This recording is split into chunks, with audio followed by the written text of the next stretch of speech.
Hello students, welcome back. This is class number 2 for the chapter ratio analysis. बच्चों पिछली class में हम लोगों ने क्वेश्चन नंबर 1 से लेकर क्वेश्चन नंबर 8 तक कवर कर लिया था. But the important point was that till now we have discussed only single ratio of this particular chapter, which was the inventory turnover ratio. हाँ जी बच्चों, एक बार फॉर्मूला अपन रिकॉल कर लें हमारी थियोरी नोट्स में से. अगर आप देखें तो हमने रेशियो एनालिसिस में इन्वेंट्री टर्नओवर रेशियो का जो फॉर्मूला मेंशन किया था, it was cost of revenue from operations divided by average inventory. और जो इसका आंसर है वो आता है n नंबर ऑफ टाइम्स में. So if you get the answer as 4, it means it would be 4 times. If you get the answer as 5.6, it is 5.6 times. तो technically इस रेशियो का मतलब क्या था, that how many times in a particular year we are able to convert our stock into sales. Now that will depend on the nature of work, on the scale of operations. There are many factors that will control the conversion of inventory into turnover, right? तो अब यहाँ पे cost को निकालने के लिए दो अलग अलग फॉर्मूलेस थे. पहला फॉर्मूला था net revenue minus gross profit, और दूसरा फॉर्मूला था opening inventory plus net purchase plus direct expenses minus the closing inventory. And to find out average inventory the formula was opening inventory plus closing inventory divided by 2. ठीक है. अच्छा, homework के तौर पे मैंने आपको ये कहा था कि आप केवल जितने क्वेश्चंस हमने करे हैं उसका रिवीजन करके लेकर आएंगे. तो आई होप आप सबने कर लिया होगा. अपार्ट फ्रॉम दैट जो फॉर्मूला हमने लिखे थे या जो सब फॉर्मूलेज लिखे थे इन्वेंट्री टर्नओवर रेशियो के, वो आपको लर्न करने थे, right? So starting with today's session, and we are doing question number 9. First of all, let us study it. Following is the statement of profit and loss of X limited, calculate inventory turnover ratio. बच्चों, statement of P and L हम लोग पहले से पढ़ चुके हैं companies का. In fact अपन ने बैलेंस शीट भी इसका कवर अप कर लिया है. तो देखिए यहाँ पे गिवन है revenue from operations, expenses, purchase of stock in trade, change in inventory of stock in trade. इसके लिए एक नोट नंबर 1 गिवन है. Will analyse note number 1 as well. अब देखिए नोट नंबर 1 में क्या लिखा है. ओपनिंग इन्वेंट्री का वैल्यू गिवन है और साथ में क्लोजिंग इन्वेंट्री का वैल्यू गिवन है. आपको दिख रहा होगा यहाँ पे. I am highlighting it as well. आगे देखें लिखा है अदर एक्सपेंसेस. इसके लिए नोट नंबर 2 गिवन है, और नोट नंबर 2 में आपको गिवन है carriage inwards, carriage outwards and miscellaneous expenses. आगे देखें टोटल एक्सपेंस गिवन है, देन उसके बाद में है प्रॉफिट बिफोर टैक्स, उसके बाद टैक्स गिवन है, and then it is profit for the year after tax. तो करना क्या है बच्चों, यहाँ पे हमें निकालना है inventory turnover ratio. And you all very well know the formula of finding out inventory turnover ratio, which is mentioned as cost of revenue from operations divided by average inventory. आइए बच्चों स्टार्ट करते हैं. Copies में लिखना शुरू करें. Inventory turnover ratio. ध्यान रहे आंसर इसका आता है n नंबर ऑफ टाइम्स में. Inventory turnover ratio, the formula is cost of revenue from operations, cost of revenue from operations divided by average inventory. ठीक है, जैसा आपको मैंने कहा था पिछली क्लास में भी, एक बार आपको पूरा फॉर्मूला मेंशन करना होता है, क्योंकि यहाँ पे कॉस्ट ऑफ रेवेन्यू अवेलेबल नहीं है, इसे निकालना पड़ेगा. मैंने इसे कॉस्ट मेंशन कर दिया. एवरेज इन्वेंट्री भी गिवन नहीं है, मुझे इसको भी निकालना पड़ेगा. मैंने इसको ए आई मेंशन कर दिया. ठीक है, और यहाँ पे मैंने शॉर्ट फॉर्म डाल दिया ITR. ओके. तो फर्स्ट स्टेप क्या है बच्चों, निकाला जाए कॉस्ट. कॉस्ट निकालने के दो फॉर्मूलाज थे. पहला formula net revenue minus gross profit. अगर आप ध्यान दें तो इस फॉर्मूले को हम लोग यहाँ पे यूज नहीं कर सकते. नेट रेवेन्यू माइनस जीपी हम इसको यूज नहीं कर सकते, बिकॉज हमें यहाँ पे रेवेन्यू की वैल्यू तो अवेलेबल है बट जीपी की वैल्यू अवेलेबल नहीं है. What we are having is the amount of gross profit, sorry net profit. आप देखिए हमें जो प्रॉफिट अवेलेबल है वो नेट प्रॉफिट है, ना कि ग्रॉस प्रॉफिट. तो क्योंकि हमारे पास यहाँ पे रेवेन्यू अवेलेबल है बट ग्रॉस प्रॉफिट अवेलेबल नहीं है, it is better to apply the second formula, which was opening inventory plus net purchase plus direct expenses minus the closing inventory. और इस फॉर्मूले को आप इजीली यूज कर पाएंगे because all the important points with relation to this formula are available in this question.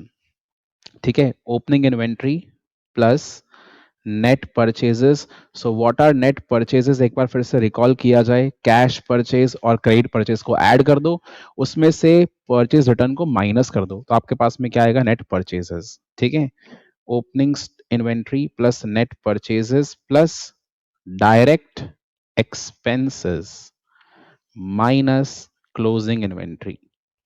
This is the formula. The second one to find out the cost of revenue from operations. तो बच्चों ध्यान दीजिए, ये cost निकालने के लिए opening inventory कितना given है. It is given in the notes to accounts. Opening inventory का वैल्यू है 40,000. तो मैंने यहाँ पे लिखा ओपनिंग इन्वेंट्री के जगह पर 40,000. नेट परचेजेस, हमने कितना इन्वेंट्री परचेज करा, and this was given in the statement of P and L itself. देखिए, purchase of stock in trade is given as 1,20,000.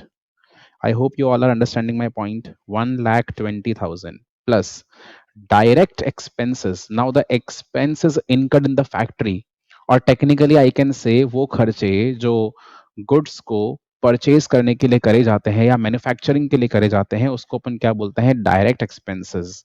Now these are given over here in note number 2. ध्यान दीजिए, carriage inwards, ये खर्चा है goods को खरीदने के लिए. जब खरीदते हैं तो from the place of purchase till the place of your storage और द फैक्ट्री, जो अपन खर्चा करते हैं उसको अपन क्या बोलते हैं, carriage inwards. Carriage outwards goods को सेल करते समय होता है. एंड मिसलेनियस एक्सपेंसेस, यहाँ पे इसका नेचर मेंशन नहीं है तो अपन बाय डिफॉल्ट क्या अज्यूम करते हैं, इनडायरेक्ट एक्सपेंसेस. यानी जहां तक अगर बात करी जाए अबाउट द डायरेक्ट एक्सपेंस, तो मेरे पास केवल एक ही एक्सपेंस यहाँ पे डायरेक्ट नेचर का है, which is the carriage inwards with an amount of rupees 10,000. तो बच्चों यहां पे मैंने लिख दिया 10,000 एंड साथ में माइनस करूंगा क्लोजिंग इन्वेंट्री. क्लोजिंग इन्वेंट्री का वैल्यू भी नोट्स टू अकाउंट्स में है, जिसका अमाउंट है यहाँ पे 20,000. 20,000. चलिए, मेरे कॉस्ट निकल कर आ गया. बताइए क्या वैल्यू आएगा. 40,000 प्लस 1,20,000 इज 1,60,000 प्लस 10 1,70,000 माइनस 20 1,50,000. ठीक है जी, कॉस्ट का अमाउंट है 1,50,000. डन. बच्चों अगर कॉस्ट निकल गया तो अपन क्या निकाल सकते हैं, एवरेज इन्वेंट्री. और इसके लिए मैंने आपको एक बड़ा सिंपल सा फॉर्मूला बता रखा है. It is opening inventory plus closing inventory divided by 2. Opening and closing inventory दोनों गिवन है ऑलरेडी, इनकी वैल्यूज अवेलेबल है, तो इसलिए मैंने इसको ओ आई एंड सी आई मार्क नहीं करा. ध्यान रखिए आप शॉर्ट फॉर्म्स वहीं पे यूज करें एक्स्ट्रा, जहां पे कोई चीज गिवन नहीं हो और आपको निकालनी हो, तो उससे क्या होता है, उसको बार बार लिखने की रिक्वायरमेंट नहीं होती. A I is equal to opening inventory का वैल्यू है 40,000, क्लोजिंग इन्वेंट्री का वैल्यू है 20,000. So 40,000 plus 20,000 divided by 2, which means that the value of average inventory will be rupees 30,000. ठीक है, 30,000 का वैल्यू आ गया. And considering all the above values will now see putting the values we get, क्योंकि मेरे पास cost का value आ गया, मेरे पास ए आई का वैल्यू आ गया. So putting the values we get I T R is equal to, बच्चों कॉस्ट आया था 1,50,000, राइट, एंड एवरेज इन्वेंट्री आया 30,000. 1,50,000 upon 30,000. The answer is very clear. Over here, your inventory turnover ratio will be 1,50 upon 30, which means it is 5 times. तो answer आया 5. ठीक है, last में हम लोग यहां मेंशन करेंगे आंसर में inventory turnover ratio is equal to 5 times. Is it clear now? Any doubt? तो क्वेश्चन बहुत आसान था, बस ये है कि जो हमने क्वेश्चन पहले करे 1 से लेकर 8 तक, वहां पे आपको डायरेक्टली इन्फॉर्मेशन गिवन थी। यहाँ पे जो इन्फॉर्मेशन है वो statement of P and L में गिवन था, तो आपको सर्च करना था इन्फॉर्मेशन को, बस इतना सा एक डिफरेंस था। Apart from that it was a very very simple question. देख लें एक बार, कोई डाउट हो तो बता दें। The solution to question number 9।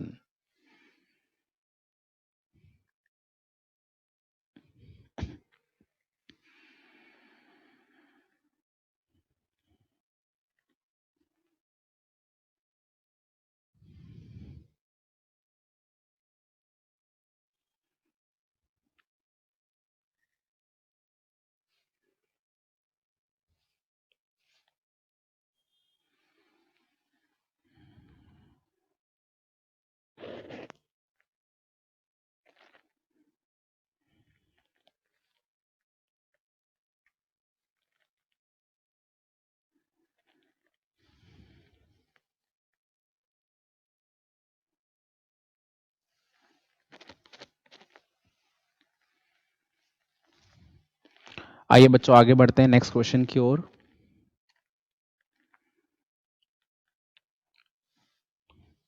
So technically the next question has to be question number 10, but यहाँ पे हमने क्वेश्चन नंबर 10 को स्किप किया हुआ है, so we are directly moving to question number 11। ठीक है बच्चों, क्वेश्चन नंबर 11।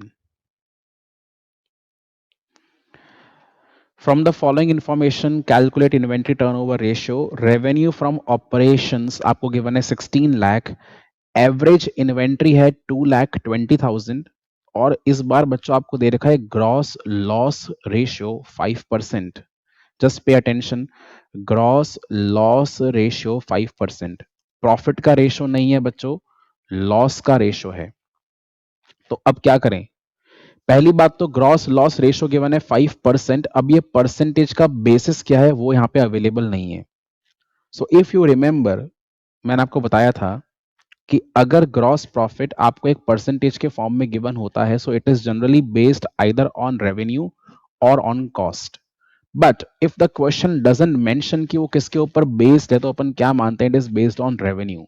सो यहाँ पे आप देख सकते हैं कि परसेंटेज तो गिवन है 5%, इसका बेसिस अवेलेबल नहीं है, तो मुझे क्या मानना पड़ेगा कि जो ग्रॉस लॉस है वो 5% कॉस्ट का नहीं है, किस चीज का है? रेवेन्यू का है।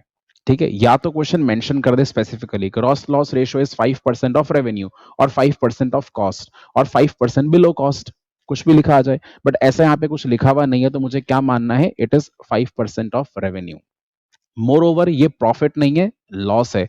तो ये पहला क्वेश्चन अभी हमारे ऐसा सीक्वेंस में आया जहां पे लॉस इंकर हुआ है, प्रॉफिट इंकर नहीं हुआ। ठीक है, चलिए एनीवेज मुझे तो फॉर्मूला लिख कर आंसर निकालना है, which is very very simple. Inventory turn over ratio, the formula is cost of revenue from operations, cost of revenue from operations divided by average inventory। एक बढ़िया चीज ये है कि यहाँ पे आपको एवरेज इन्वेंट्री का वैल्यू पहले से दे रखा है, देख सकते हैं आप, एवरेज इन्वेंट्री का वैल्यू अवेलेबल है। ठीक है, बट कॉस्ट का वैल्यू अवेलेबल नहीं है, तो मुझे कॉस्ट निकालना है। यहाँ पे एवरेज इन्वेंट्री को मैंने एआई मेंशन नहीं करा बिकॉज ऑलरेडी गिवन था। कॉस्ट के लिए यहाँ पे अपन फर्स्ट फॉर्मूला यूज कर पाएंगे which is net revenue minus cross profit. दो फॉर्मूलेस थे, ठीक है, हम यहाँ पे फॉर्मूला यूज करेंगे net revenue minus gross profit का। ओके, तो ध्यान दीजिए बच्चों, net revenue that is the revenue from operations 16 lakh rupees, net revenue का अमाउंट है 16 lakh rupees minus gross profit. बच्चों ग्रॉस प्रॉफिट है 5%, बट क्योंकि ये 5% डिनोट करता है लॉस को, और ये 5% किस चीज का है? रेवेन्यू का है। तो क्या मैं ऐसे कर सकता हूं? माइनस ग्रॉस प्रॉफिट है, बट क्योंकि ये लॉस है तो इसको मैंने ऐसा लिख दिया -5/100 multiply by 16 lakh. I hope you are getting my point.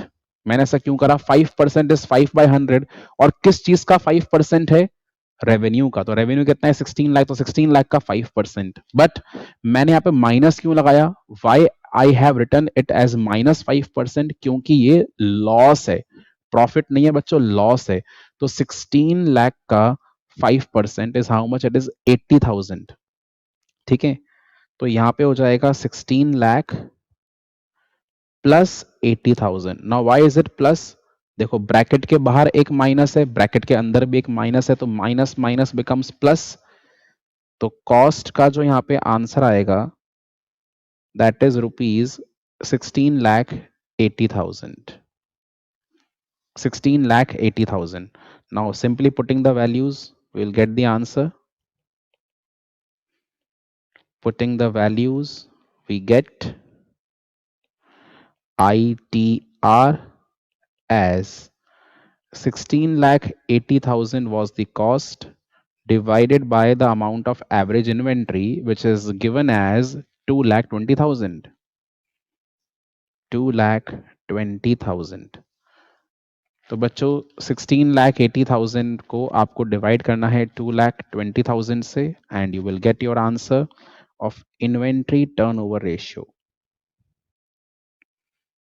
This will be 7.636।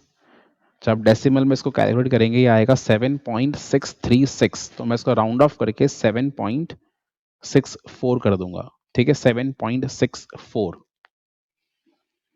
Last में हम लोग यहाँ पे आंसर मेंशन कर देंगे for the convenience of checking. Inventory turnover ratio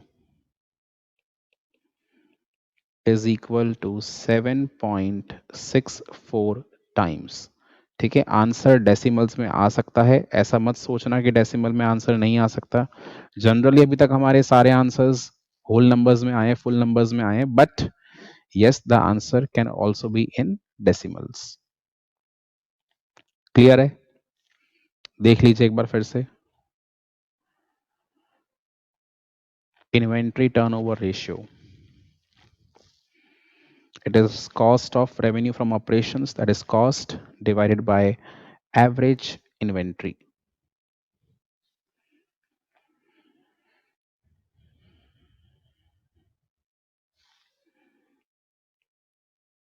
इसको मैंने ITR भी यहाँ मेंशन कर दिया ऊपर, आप भी मेंशन कर दें।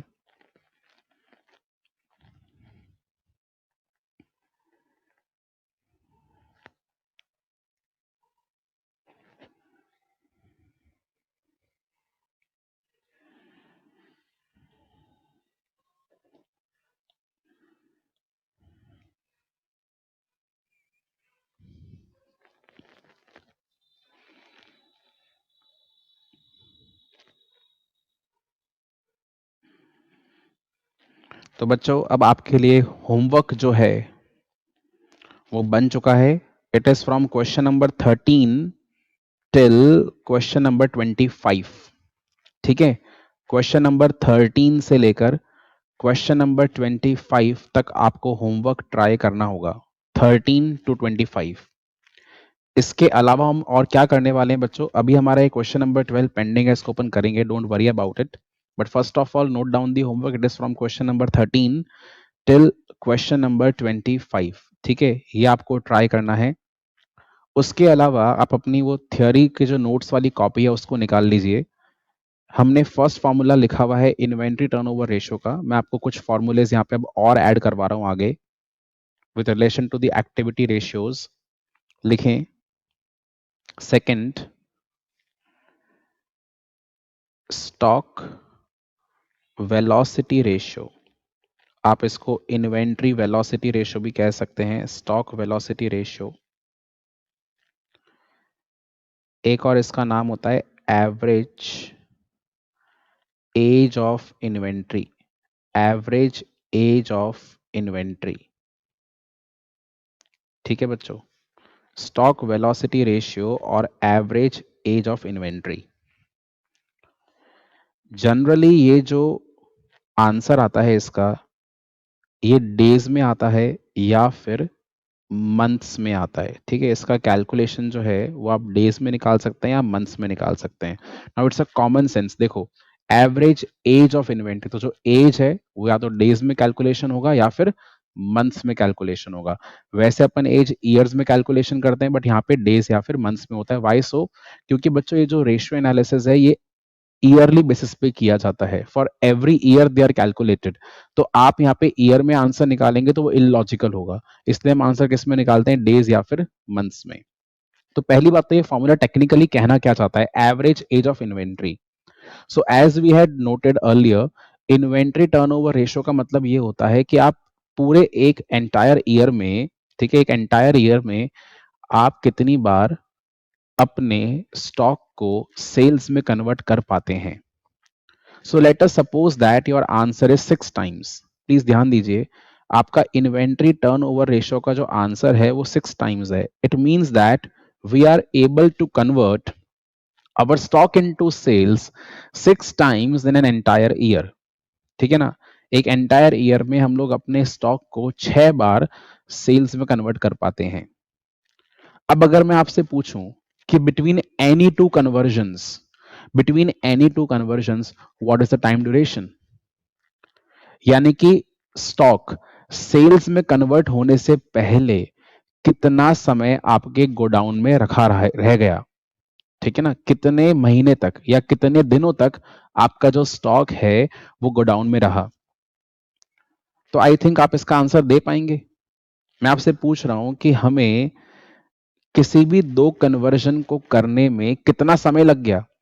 अगर आप 12 महीने के टाइम ड्यूरेशन में, ठीक है, अगर आप 12 मंथ के टाइम ड्यूरेशन में 6 टाइम्स स्टॉक को सेल्स में कन्वर्ट करते हैं, तो between any to convergence what is the time duration.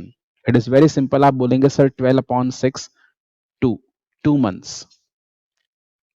देखो कैसा आया, 12 महीने का टाइम ड्यूरेशन है, हम 6 बार कन्वर्जन कर लेते हैं, हम 6 बार अपने स्टॉक को सेल्स में कन्वर्ट कर लेते हैं। तो किसी भी दो कन्वर्जन को करने के बीच में कितना टाइम गैप है, 2 महीने का। यानी जो स्टॉक वेलोसिटी रेशियो का कनेक्शन है, it is with the inventory turnover ratio. ये रेशियो निकालने के लिए पहले आपको कौन सा रेशियो मालूम होना चाहिए, इन्वेंट्री टर्नओवर रेशियो मालूम होना चाहिए।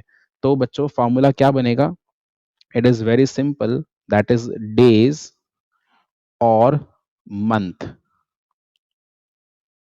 इन एन ईयर। या आपकी चॉइस है कि आप इसको डेज में निकालना चाहते हैं या मंथ में निकालना चाहते हैं। अगर डेज में निकालेंगे तो 365 आएगा, अगर मंथ में निकालेंगे तो 12 आएगा। आई वुड से कि अगर आपका आंसर बहुत डायरेक्ट फॉर्म में आ रहा है, जैसे कि आंसर मेरा 6 आया, तो 12/6 2 मंथ डायरेक्टली आप आंसर निकाल सकते हैं, ठीक है। ऑल दो प्रेफरेबल ये है कि आप इसको डेज में निकालें, मैंने ऑप्शन आपको मंथ का भी दिया है, but I would prefer it कि आप इसको डेज में निकालें। सो डेज और months in an year divided bye inventory turnover ratio, ठीक है। The formula is extremely easy. Inventory turnover ratio में ये बताता है कि हम कितनी बार अपने स्टॉक को पूरे साल भर में सेल्स में कन्वर्ट कर पाते हैं। स्टॉक वेलोसिटी रेशियो ये बताता है कि आपको किसी भी दो कन्वर्जन करने में कितना समय लग जाता है, ठीक है। तो बहुत आसान सा फॉर्मूला, इसको यहीं पे फिनिश कर देते हैं। आगे बढ़ते हैं थर्ड फॉर्मूले की ओर, which is your trade receivables turnover ratio. अब बच्चों क्या है कि मैंने आपको ना इन्वेंट्री टर्नओवर रेशियो सिखा दिया। अब उसी को ध्यान में रखते हुए आप काफी सारे रेशियोज जो हैं वो केवल रेशियो का नाम पढ़कर इमेजिन कर सकते हैं कि ये कैसे निकल सकता है। ट्रेड रिसीवेबल्स टर्नओवर रेशियो, इसका भी जो आंसर है it is n n number of times. जिस तरह से inventory turnover ratio n number of times में निकलता है, ऐसे ही ट्रेड रिसीवेबल्स टर्नओवर रेशियो भी एन नंबर ऑफ टाइम्स में निकलता है, ठीक है। तो बच्चों इन्वेंट्री टर्नओवर रेशियो का मैंने आपको फॉर्मूला लिखवाया था, cost of revenue from operations upon average inventory. तो पहली बात तो इस फॉर्मूले का लॉजिक क्या था, cost of revenue. Inventory turnover ratio निकालने के लिए मैंने कॉस्ट ऑफ रेवेन्यू क्यों लिया, क्योंकि आप मुझे बताइए इन्वेंट्री का वैल्यूएशन किस पे होता है, इट इज आइदर कॉस्ट और the market price which ever is lower. Generally हम लोग इन्वेंट्री का वैल्यूएशन ऑन कॉस्ट करते हैं, इसलिए इन्वेंट्री टर्नओवर रेशियो में हमने कॉस्ट लिया है, ठीक है। तो अब आप यहां पे इमेजिन करें ट्रेड रिसीवेबल्स टर्नओवर रेशियो में क्या आना चाहिए. Trade receivables. Now, what is meant by trade receivable? I would say it is a mixture of debtors and bills receivable. ठीक है ना? Trade receivables are a mixture of debtors and bill receivable. Now, just imagine on what basis will you value trade receivables and bill receivable? ठीक है, मेरी बात सुनिए आप कौन से बेसिस पर ट्रेड रिसीवेबल्स को वैल्यू करेंगे? कहने का मतलब डेटर्स एंड बीआर का वैल्यूएशन किस बेसिस पे किया जाएगा? Try to imagine. Trade receivables का मतलब है debtors and BR. Debtors and BR कैसे अराइज होते हैं बताओ? Yes, debtors and BR will arise on the basis of sales. But कौन सी sales? Is it cash sale और the credit sale? Of course it is the credit sale, because अगर cash sale करा फिर तो डेटर एंड बीआर का question arise ही नहीं होगा. तो ट्रेड रिसीवेबल टर्नओवर रेशियो निकालने के लिए जो हमारा न्यूमरेटर है, it will consist of net credit revenue from operations. ठीक है ना? Net credit revenue from operations. Net credit revenue from operations divided by inventory turnover ratio में था एवरेज इन्वेंट्री. तो यहां पे क्या आना चाहिए?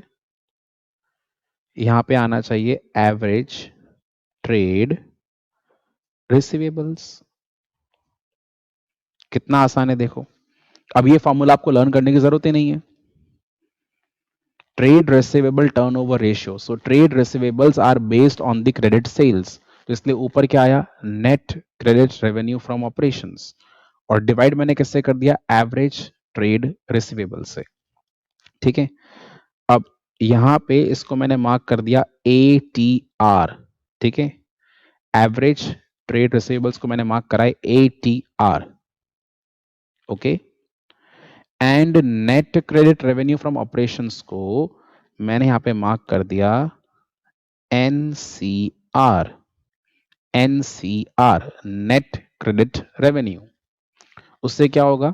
जब हम क्वेश्चंस को सॉल्व करेंगे तो आपको इजी रहेगा, आपको बार बार लिखने की जरूरत नहीं पड़ेगी पूरा पूरा वैल्यू. ठीक है. तो कैसे कैसे कैलकुलेशन करना है देखो. नेट क्रेडिट रेवेन्यू का कैलकुलेशन कैसे होगा? पहली बात तो नेट का मतलब क्या है?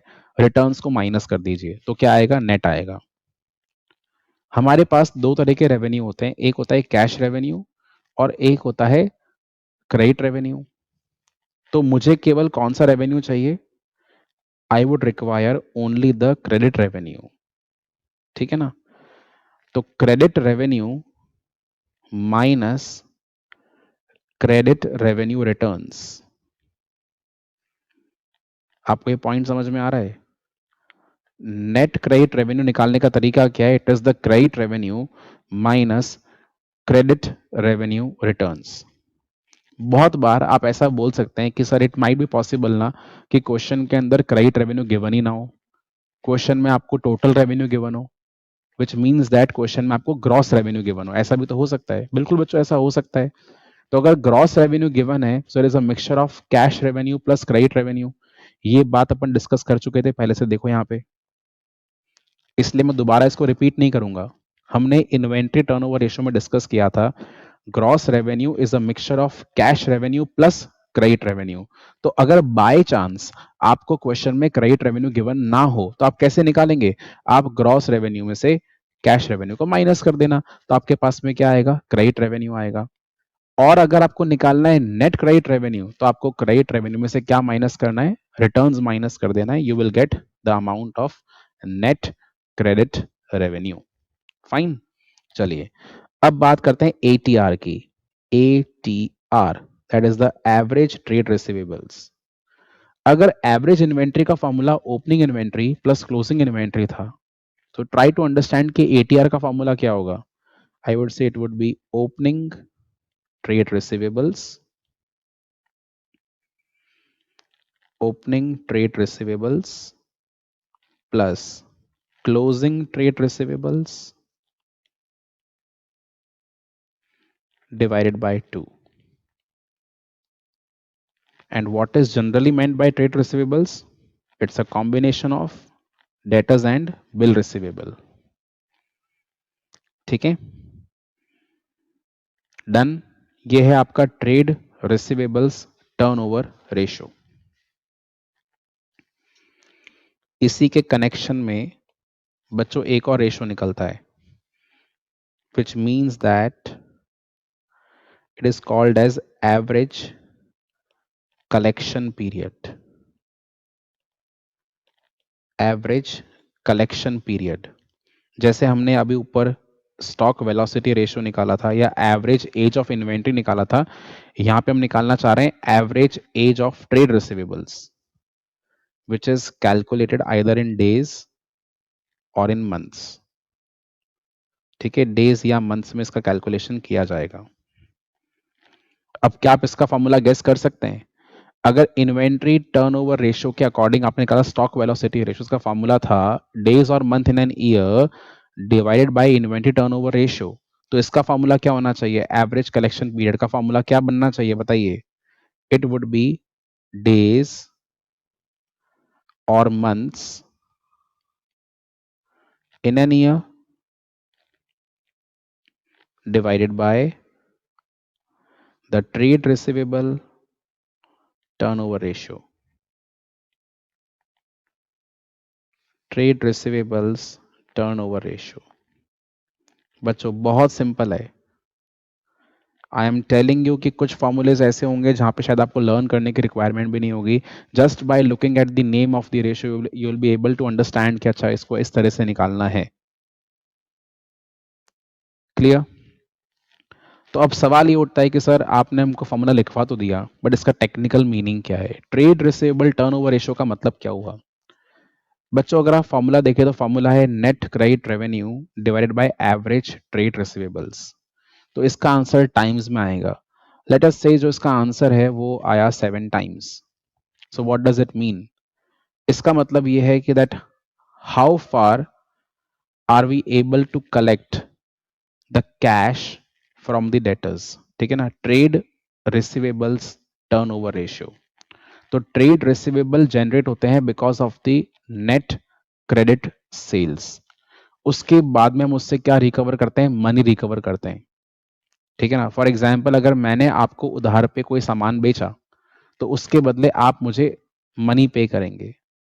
Now how many times in an entire year I am able to collect money from all of you is known as what? Trade receivable turnover ratio. तो इसी हिसाब से एवरेज कलेक्शन पीरियड का मतलब क्या हो जाएगा?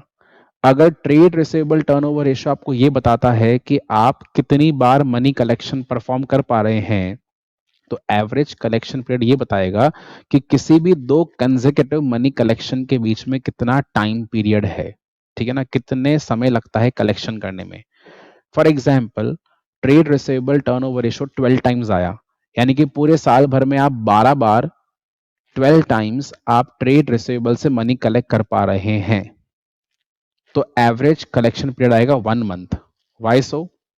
क्योंकि किसी भी दो कलेक्शन के बीच में मुझे कितना समय लगेगा? 1 मंथ लगेगा। Reason being there are how many months in an year? 12 months in an year, and 12 time is your answer of trade receivable turnover ratio. So between any two collections there is a duration और interval of how many months? 1 month. ये इसका technical meaning है। ठीक है, तो बहुत ही आसान ratio है trade receivable turnover ratio and average collection period.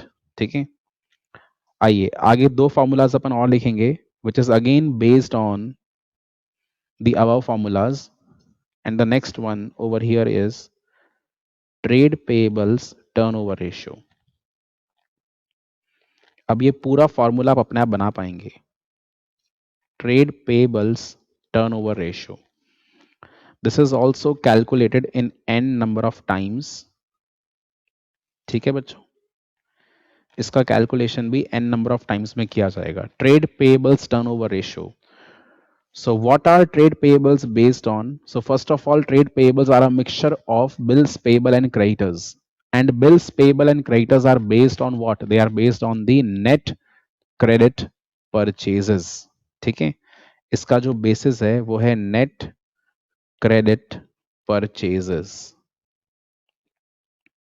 Right? Again यहाँ पे नेट का मतलब क्या हो जाएगा बच्चों? नेट का मतलब हो जाएगा परचेज रिटर्न को माइनस करने के बाद में, डिवाइडेड बाय, डिवाइड किससे करेंगे, इन्वेंट्री टर्नओवर रेशियो में डिवाइड किया एवरेज इन्वेंट्री से, ट्रेड रिसीवेबल टर्नओवर रेशियो में डिवाइड करा एवरेज ट्रेड रिसीवेबल से, तो ट्रेड पेबल टर्नओवर रेशियो में डिवीजन किससे होना चाहिए, यस, डिवीजन होना चाहिए एवरेज ट्रेड पेबल से।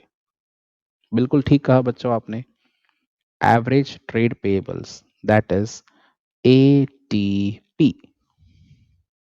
ओके, अब कैसे निकालना है, how to find out NCP and ATP, तो NCP net credit purchases, it was very simple to find it out, it is credit purchases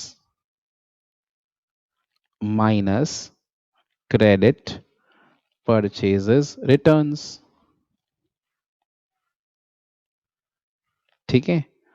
अब अगर आप मुझसे पूछें कि सर क्रेडिट परचेज अवेलेबल नहीं हो तो कैसे निकालेंगे, तो बच्चों टोटल परचेज में से अगर आप कैश परचेज माइनस कर देंगे, what will you get, credit purchases, ठीक है। तो ऐसा हो सकता है कि क्रेडिट परचेज गिवन नहीं हो, टोटल परचेज आपको गिवन हो, तो टोटल परचेज में से आप कैश परचेज को अगर माइनस करेंगे, you will get the amount of credit purchase, right.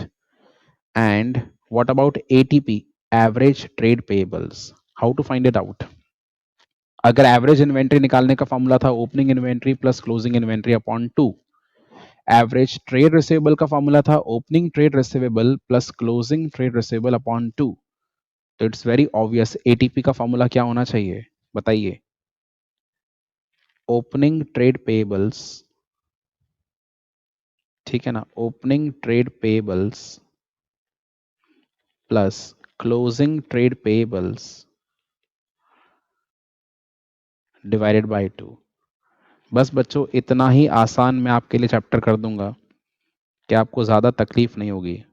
मैंने आपको चैप्टर के स्टार्टिंग में प्रॉमिस किया था कि इसमें आपको ज़्यादा एफर्ट्स की रिक्वायरमेंट नहीं है, ऑल दो आपको कुछ कुछ प्लेसेस पर फॉर्मूलाज लर्न करने पड़ेंगे, और वो आपको दिख रहा है कितना आसान है लर्न करना, ठीक है। चलिए इसी के बेसिस पर एक और फॉर्मूला देखते हैं। हमारे सामने आ रहा है average payment period, average payment period, जैसे मैंने आपको स्टॉक वेलोसिटी रेशियो निकलाया या एवरेज एज ऑफ इन्वेंट्री निकाला, जैसे हमने एवरेज कलेक्शन पीरियड निकाला, ऐसे अब क्या निकाल रहे हैं, एवरेज पेमेंट पीरियड। तो वैसे आपको समझ में आया होगा ट्रेड पेबल्स टर्नओवर रेशियो क्या इंडिकेट करता है, when we make the credit purchase there will arise creditors and bills payable, तो क्रेडिटर्स एंड बिल्स पेबल को हमें पेमेंट करना पड़ता है, there is an outflow of cash, when we pay the trade payables there is an outflow of cash. So in an entire year, how many times we are able to repay our creditors is known as what? Trade payable turnover ratio. And what is the time duration between any two payment will be known as what? Average payment period. यानी अगर trade payable turnover ratio आया let us से 2 times, तो 2 times का मतलब क्या हुआ कि आप पूरे एंटायर ईयर में 2 बार आपने पेमेंट करा है ट्रेड पेबल्स को, तो किसी भी दो पेमेंट के बीच में कितना समय लग गया, 6 मंथ, क्योंकि 12 मंथ का टाइम ड्यूरेशन है और आपका trade payable turnover ratio 2 times है, that means between any two payments there is a duration of 6 month. तो इसका भी जो आंसर आएगा it is either in days or in months, but ideally हम प्रेफर करते हैं कि आप इसका आंसर डेज में निकालें। So the formula is days और months in an year, days और months in an year divided by, बताइए क्या, ट्रेड पेबल्स टर्नओवर रेशियो। बच्चों formula number 2, formula number 4 and formula number 6 ये बड़े रेयरली पूछे जाते हैं, इसीलिए आपको इसके रिलेशन में ज्यादा क्वेश्चंस भी नहीं मिलेंगे, ठीक है। But formula number 1, 3 and 5 are very popular, 1, 3 and 5 ये फ्रीक्वेंटली पूछते हैं, but 2, 4 and 6 are very much uncommon, ठीक है, बहुत रेयरली इनको पूछा जाता है। बट इसका मतलब ये नहीं कि हम कवर अप ना करें, हमें कवर अप करना जरूरी है। एवरेज पेमेंट पीरियड, डेज और months in an year upon trade payable turnover ratio, ठीक है बच्चों। तो ये जो हमने फॉर्मूलेस लिखे हैं, formula number 3, 4, 5, 6, it is going to cover the session of day 2। जो डे 2 के हमारे क्वेश्चंस हैं, इसको कवर अप किया जाएगा इन फॉर्मूलेस के through. But before that I would want कि आप लोग डे 1 के जो होमवर्क के क्वेश्चन उनको करके लेकर आएंगे, which are from question number 13. Again, I am repeating the homework from question number 13 till question number 25. इसको आप ट्राई करके लेकर आएंगे। उसके बाद में हम लोग बच्चों डे 2 के जो क्वेश्चन को बिगिन करेंगे।